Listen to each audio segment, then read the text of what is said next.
Alhamdulillah Rabbil Alamin bi ni'matihi tatimmu shalihat. Allahumma salli wa sallim ala sayyidina Muhammadin wa ala alihi wa sahbihi sayyidi sadat.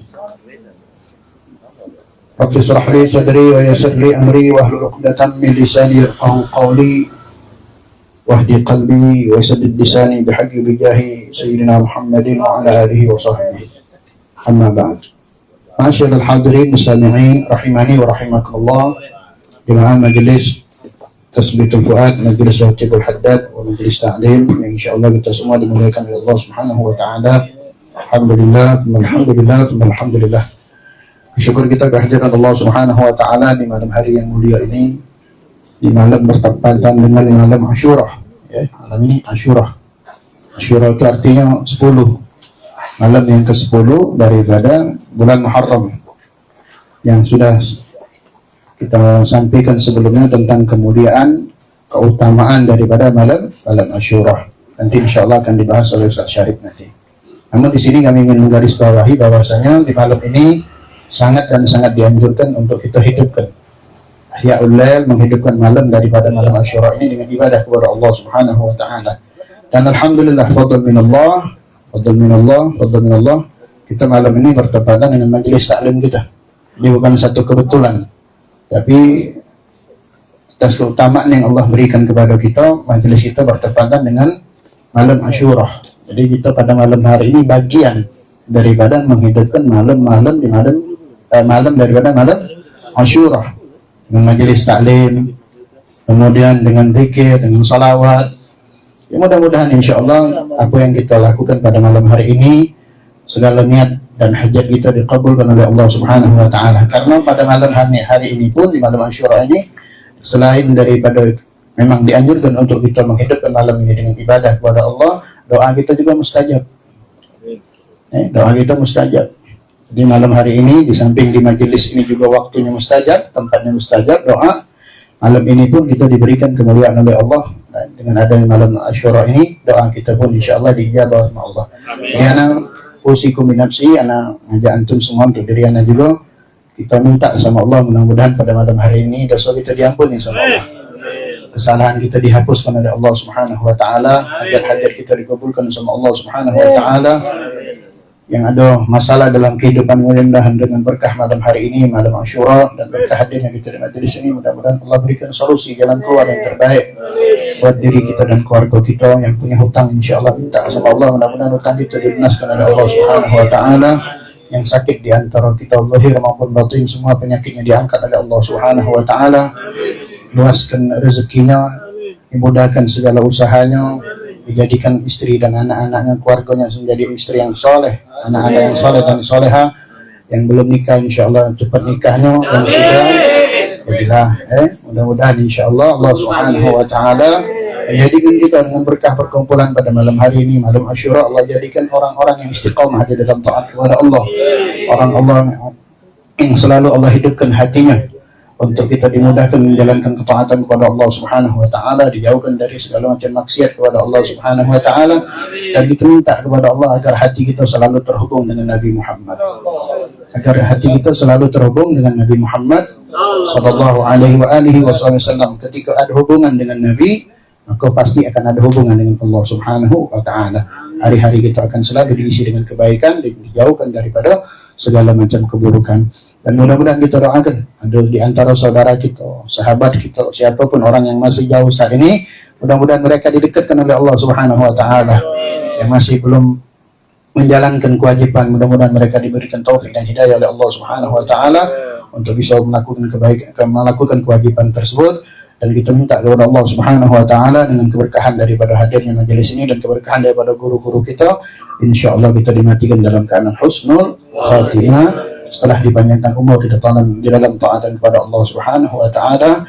Amin ya rabbal alamin. Dan juga kita minta mudah-mudahan majelis kita malam hari ini dan majelis-majelis yang kita hadiri, mudah-mudahan majelis ini adalah satu majelis yang bisa membanggakan hati Nabi Muhammad sallallahu alaihi wasallam. Maka oleh karena itu, sama-sama kita niat hadir majelis ini adalah untuk mengharapkan ridhonya Allah, mengharapkan ridhonya Nabi Muhammad sallallahu alaihi wasallam, dan kita untuk memperbaiki diri kita di hadapan Allah Subhanahu wa taala. Amin ya rabbal alamin. untuk awal untuk malam ini Ustaz Haji Abdul Salam berhalangan hadir, jadi langsung akan kita dengarkan untuk namanya yang pertama dari Ustaz Syarif bin Abdurrahman Al-Gadri. Fa'alaihi falyatafaddal mashkura. Sallallahu ala Muhammad. Bismillahirrahmanirrahim. Assalamualaikum warahmatullahi taala wabarakatuh. Waalaikumsalam. Bismillahirrahmanirrahim. Alhamdulillahirabbil alamin. Allahumma shalli wa sallim ala sayyidina Muhammad wa ala sayyidina Muhammad. Ma'asyiral hadirin yang dirahmati oleh Allah Subhanahu wa taala. Alhamdulillah malam hari ini bertepatan dengan malam 10 dari bulan Muharram atau malam Asyura, atau di Indonesia disebut dengan malam Suro. Yang mana malam Asyura ini atau hari Asyuranya dewe, hari ke-10 bulan Muharram, memang terdapat banyak daripada kejadian-kejadian di dalam sejarah Islam ataupun sejarah dari umat-umat sebelum umat Nabi Muhammad SAW. Di dalam tanggal 10 Muharram ini dewe banyak sejarah yang terjadi, bahkan mulai dari zaman Nabi Adam sampai zaman Nabi Muhammad SAW. Di dalam kitab Mukasyfatul Qulub, Al-Imam Al-Ghazali beliau menyebutkan di dalam keutamaan bab fi fadli Asyura, di dalam bab keutamaan hari Asyura tanggal 10 bulan Muharram. Waqad warada fi fadli Asyura athar katsirah. Sangatlah banyak riwayat-riwayat yang menyebutkan tentang keutamaan di hari Asyura tanggal 10 bulan Muharram, jatuhnya besok hari Selasa kalau ikut metode hisab. Jadi kalau ikut metode ru'yah yang dilakukan oleh NU, maka besok baru hari Tasu'a. Ala kulli hal. Di sini disebutkan bahwasannya di antara kejadian yang terjadi di dalam hari Asyura tersebut tanggal 10 Muharram adalah annahu tiba ala Adam fihi. Allah Subhanahu wa taala menerima taubat Nabi Adam ada di hari Asyura. Allah menerima taubat Nabi Adam ada di hari Asyura. Pertanyaannya, kenapa Nabi Adam taubat? Apakah Nabi Adam pernah melakukan dosa? Jawabannya tidak. Setiap para nabi itu maksum, terjaga dari maksiat. Dak kate ceritanya nabi itu berbuat dosa. Dari Nabi Adam sampai Nabi Muhammad, tidak ada yang pernah berbuat maksiat. Tidak ada yang pernah berbuat dosa. Tapi kalau kesalahan ada. Tidak setiap kesalahan itu dosa. Tapi kalau sudah dosa pasti kesalahan. Nabi Adam alaihissalam kita tahu Allah ciptakan, kemudian Allah ciptakan Siti Hawa dari tulang rusuk Nabi Adam. Mereka berdua hidup ada di dalam surga, dan mereka pun mendapatkan fasilitas surga dengan isi-isinya, kecuali satu pohon yang dilarang oleh Allah SWT untuk didekati. Bukan cuma untuk dimakan, dekat pun tak boleh. Wala taqrabu hadhihi syajaratah, kata Allah, jangan kalian dekati ini pohon. Pohon di situ, pohon apa namanya?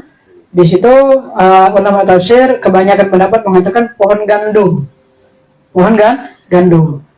Ala kulli hal, yang namanya makhluk Allah Subhanahu wa taala ada satu bernama iblis. Itu tidak senang melihat Nabi Adam.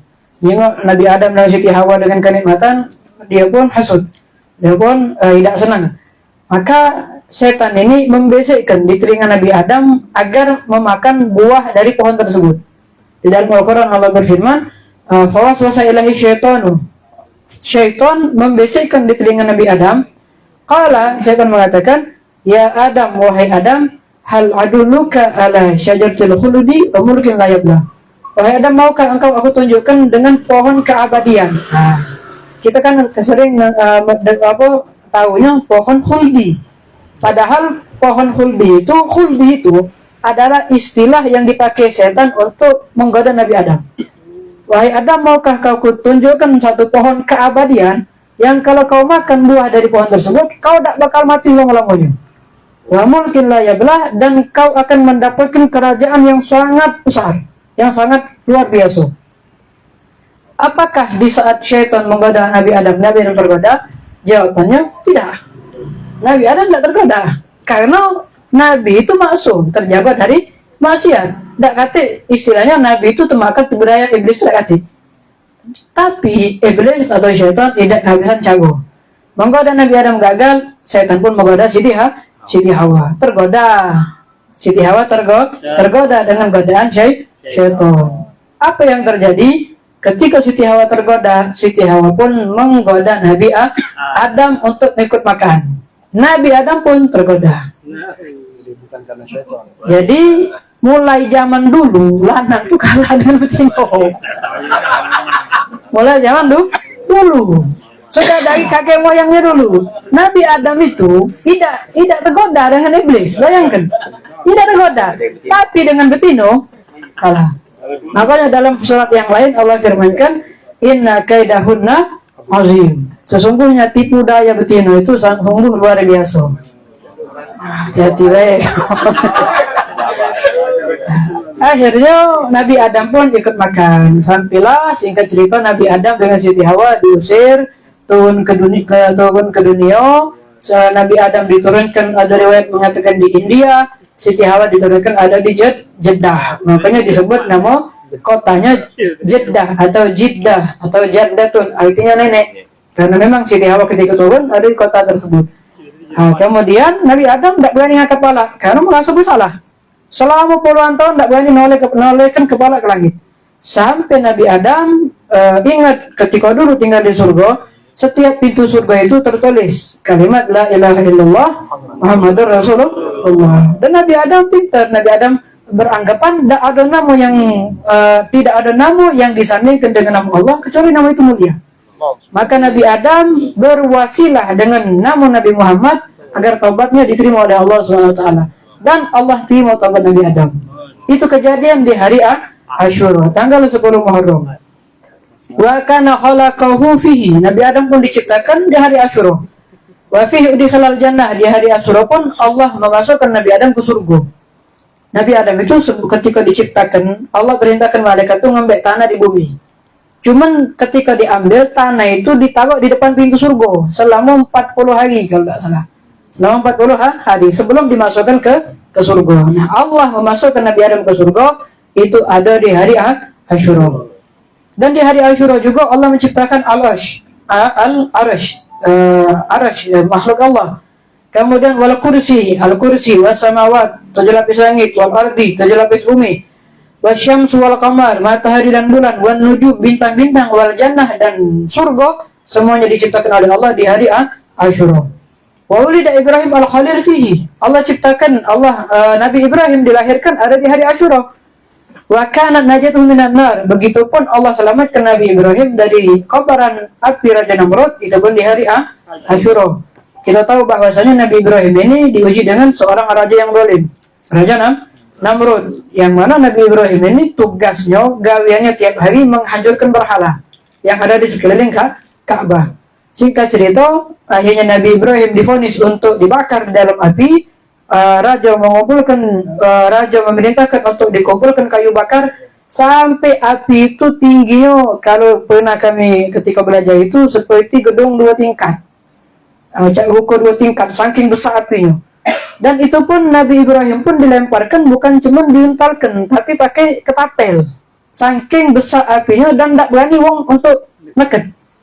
Sampailah di saat Nabi Ibrahim dilemparkan masuk ke dalam api, apa yang terjadi? Datang 2 malaikat menawarkan bantuan. Malaikat menawarkan bantuan, gak ada ditolong. Maka Nabi Ibrahim dengan tauhidnya, dengan keimanannya, Nabi Ibrahim berzikir dengan mengucapkan kalimat hasbunallah wa ni'mal wakil, atau hasbiyallahu la ilaha illa huwa, atau hasbunallah wa ni'mal wakil. Cukuplah Allah sebagai penolong. Nah, di situ Allah langsung wahyukan kepada api yang membakar Nabi Ibrahim dengan firman, qulna ya naru kuni bardan wa salaman ala Ibrahim. Kami katakan kepada api tersebut, ya nar, wahai api, kuni bardan, jadilah engkau dingin, wa salaman, dan menyelamatkan ala Ibrahim, atas Nabi Ibrahim.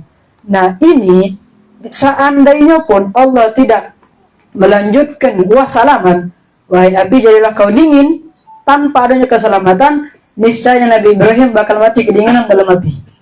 Cuman karena Allah lanjutkan dengan wassalaman dan menyelamatkan ala Ibrahim, maka Nabi Ibrahim pun dia sejuk di dalam api, dia tidak merasa kepanasan, dan beliau pun selamat dari kobaran api tersebut. Dan ini kejadian Allah selamatkan Nabi Ibrahim dari api itu di hari Asyura.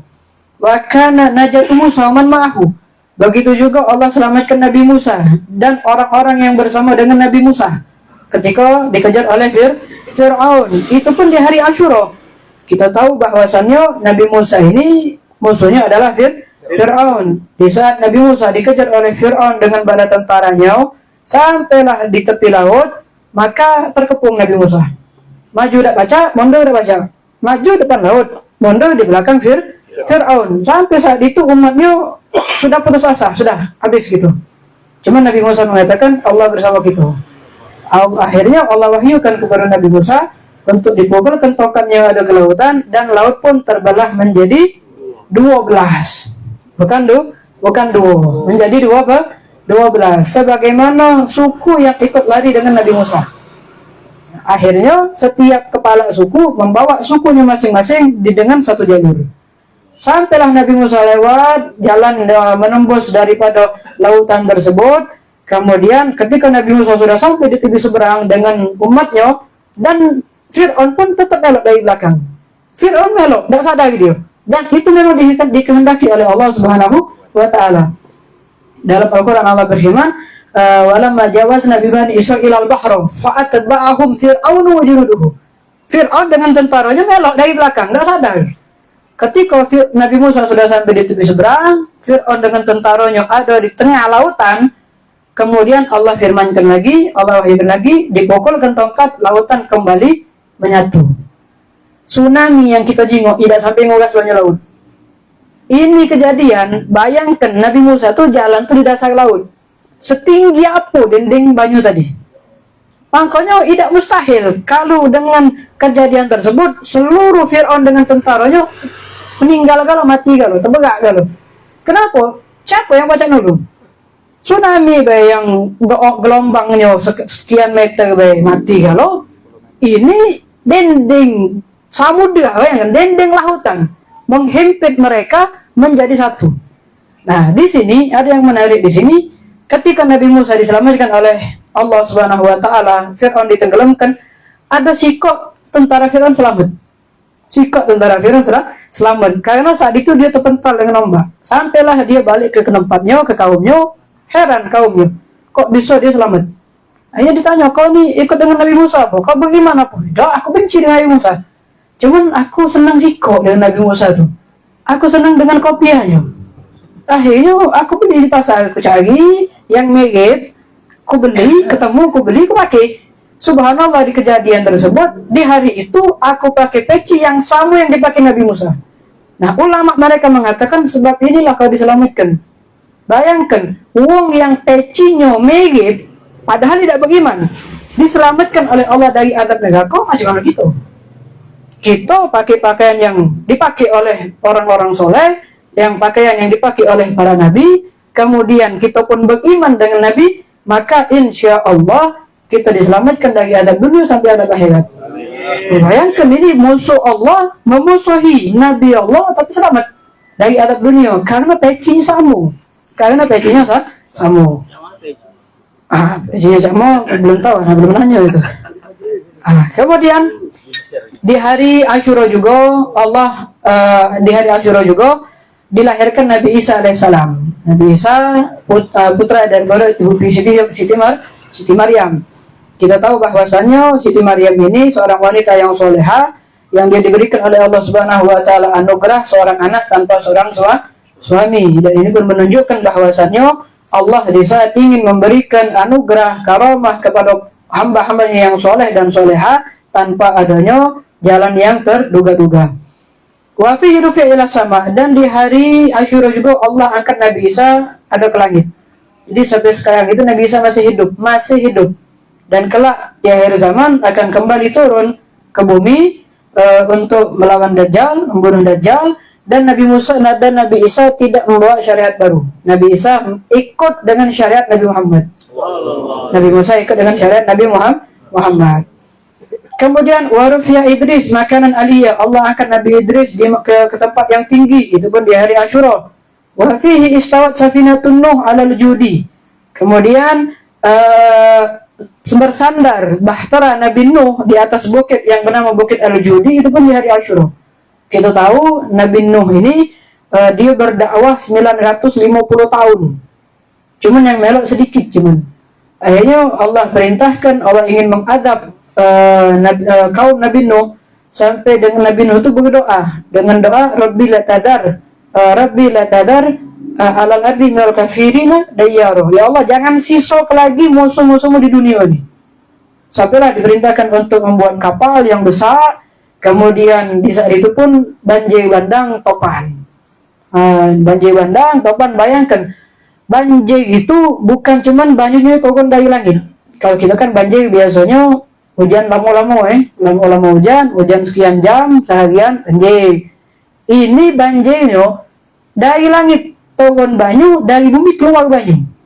Dari pojok, dari bawah keluar banyu non-stop sampai berbulan-bulan.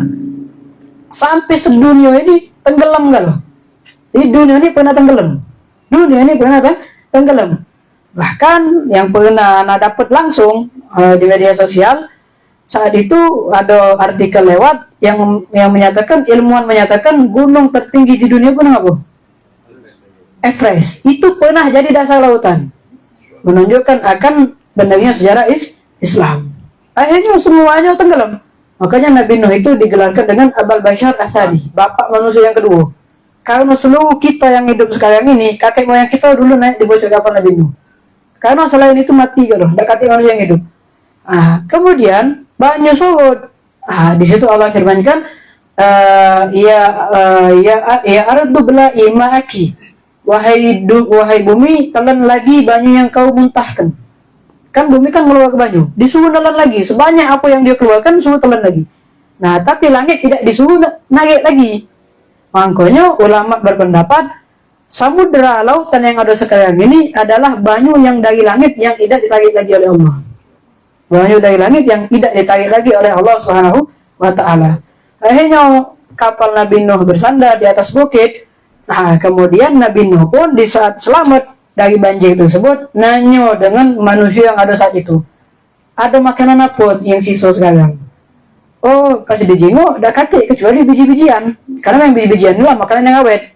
Ini sudah buat makanan bentuk syukur kita kepada Allah Subhanahu wa Ta'ala. Sampai sekarang ada di hari Asyura itu banyak buat bobo, karena dari biji-bijian juga, dari biji beras. Kalau bobo dari biji beras. Nah, kalau zaman itu tidak tahu makanan apa yang dibuat, intinya bahan bakunya adalah biji-bijian.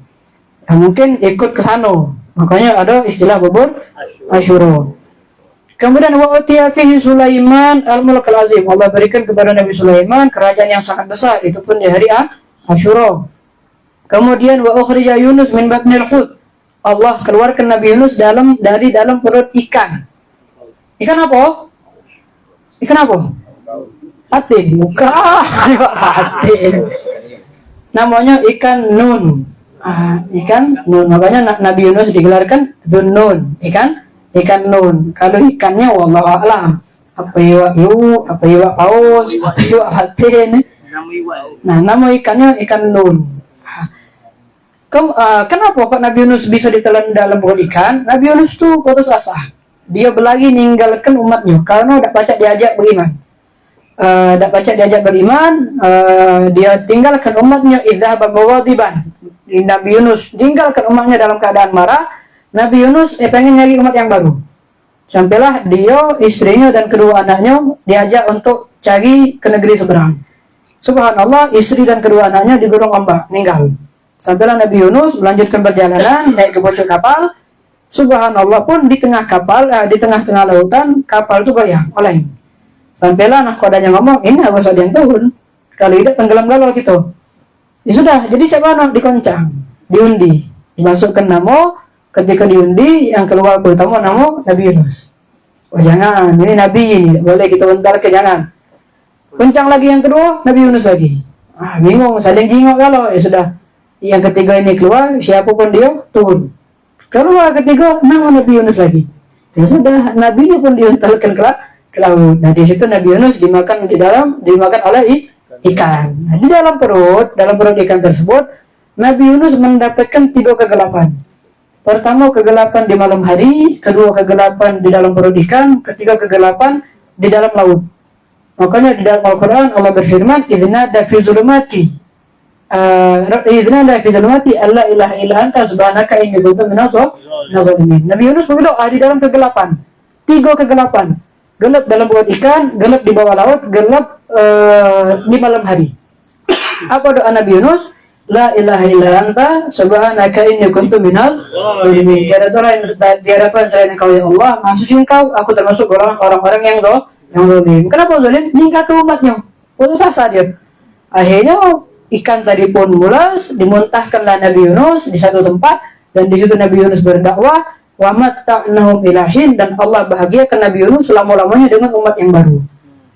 Kemudian waruddat basaru Ya'qub alaih. Allah Subhanahu wa taala kembalikan penglihatan Nabi Ya'qub. Itu pun di hari Asyura. Kita tahu bahwasanya Nabi Ya'qub ini nabi yang memiliki anak yang bernama Nabi Yusuf. Nah, di saat itu Nabi Yusuf pun digosipkan meninggal, mati karena dimakan dengan serigala. Nabi Ya'qub pun nangis. Nabi Ya'qub itu nangis sampai matanya tertutup.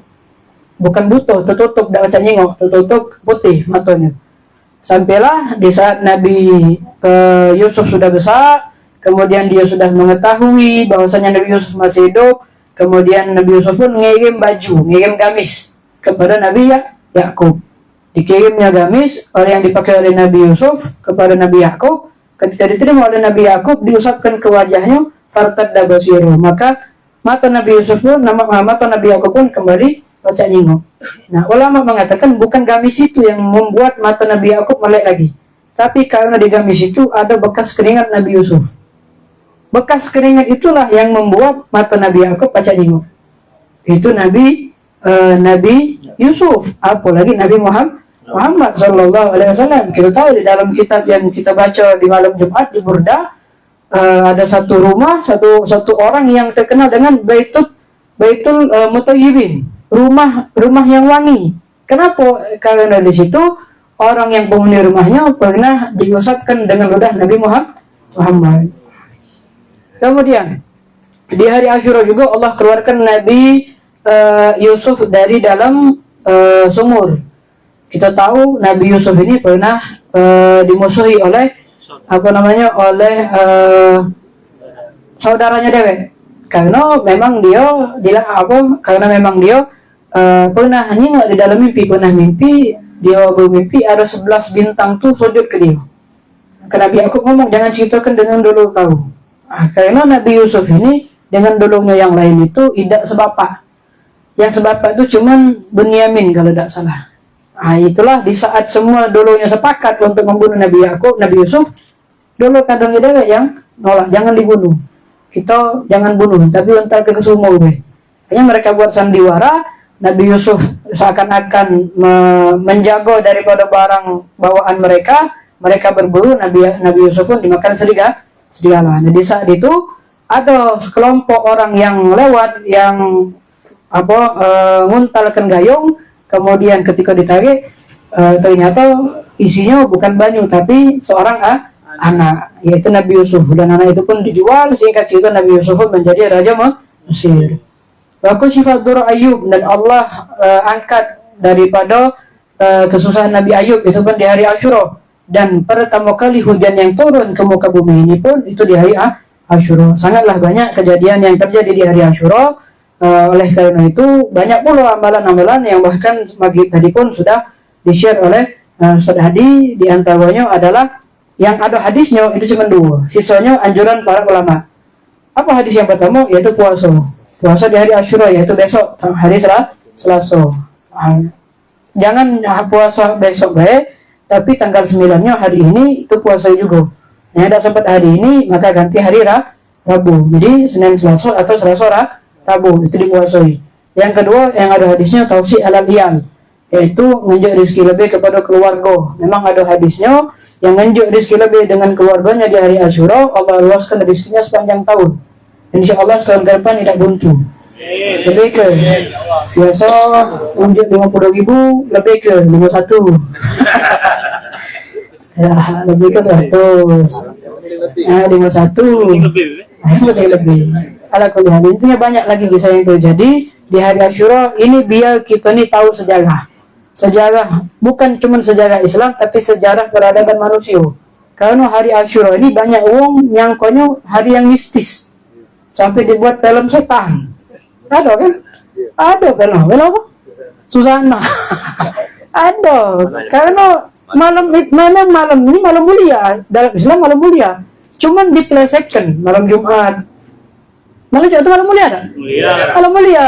Cuman kita tahunya zaman kecil dulu malam Jumat, malam serem. Padahal malam yang mulia. Apalagi kamu yang sedang menikah. Wallahu a'lam bishawab. Balik-balik nikah dia. Iya. Apa siap? Tak nikah lagi.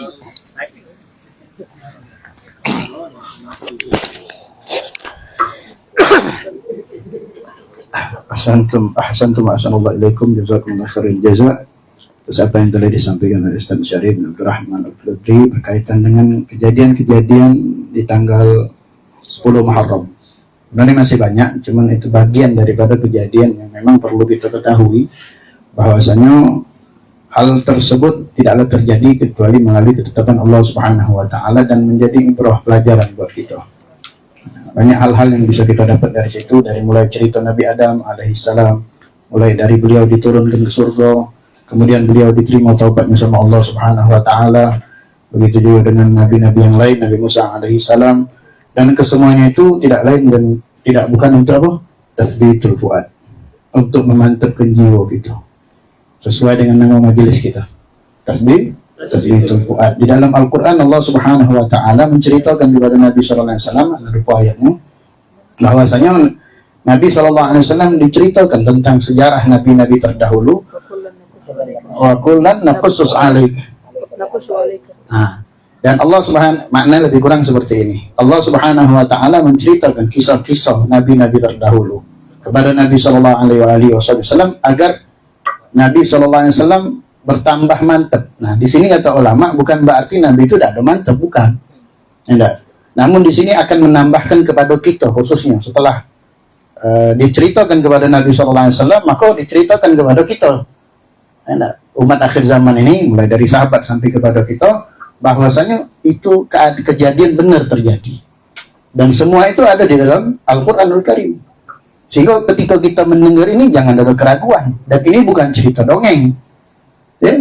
Cerita yang diceritakan ini bukan cerita dongeng, tapi cerita yang ada di dalam Al-Quran yang dijelaskan oleh para ulama, sehingga kita sadar bahwasanya kuasanya Allah itu sangatlah besar. Dan tentu sekali lagi untuk memantapkan jiwa kita, bagaimana perjuangan daripada nabi-nabi terdahulu di dalam menghadapi ujian, cobaan terhadap umat-umat mereka. Dan perlu kita ketahui bahwasanya nabi-nabi yang diuji oleh Allah Subhanahu wa taala terhadap umat mereka itu telah mengeluarkan senjata pamungkasnya. Doa bahasa kita nih. Kalau Ustaz Uwas nyebutnya apa? Senjata pamungkas. Di antaranya Nabi Nuh alaihissalam berdoa kepada Allah Subhanahu wa taala agar tidak lagi ada yang manusia tersisa saat itu.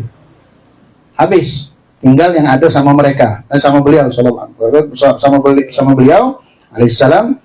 Di antaranya ada ulama mengatakan sekitar 70, ada yang mengatakan 80. Nah, itulah yang dikatakan tadi Abul Basar Tsani, bapak manusia yang kedua. Nah, dari situ, dari jumlah 70 lebih kurang 80 itu tersebar ke seluruh dunia. Yang sekarang ini terjadilah suku-suku. Terjadilah suku seluruh dunia. Mulai dari mana? Mulai dari Nabi Nuh alaihissalam. Nah, kita tahu sejarah tadi. Oh, kita ini dari situ. Jadi kita tahu bahwasanya Nabi Nuh adalah bapak kita juga. Walhasil. Nah, mudah-mudahan ini menambahkan kekuatan keyakinan kita dengan apa yang sudah kita dengar, dan insya Allah mudah-mudahan menghidupkan hati kita. Dan banyak lagi cerita, diantaranya cerita Karbala. Cerita Karbala, nyambung apa? Ketika Sayyidina Husain dibunuh oleh apa namanya? Yazid Muawiyah, Ibnu Muawiyah. Nah, itu kejadian sekarang Anda ngasih gambaran secara garis besar bahwasanya orang-orang yang saat ini yang mengatasnamakan mereka Syiah itu merasa sedih. Padahal itu kejadian karena sebab mereka. propaganda bahasa kita sekarang nih, menjebak seolah-olah mereka tuh mau menjamu, mau menyambut Sayyidina Husain, tapi di situ mereka merangkap apa namanya, memperangkap bahasanya merangkap, menjebak bahasa itu. Akhirnya Sayyidina Husain pada saat itu terbunuh. Mereka akhirnya merasa menyesal. Nah, yang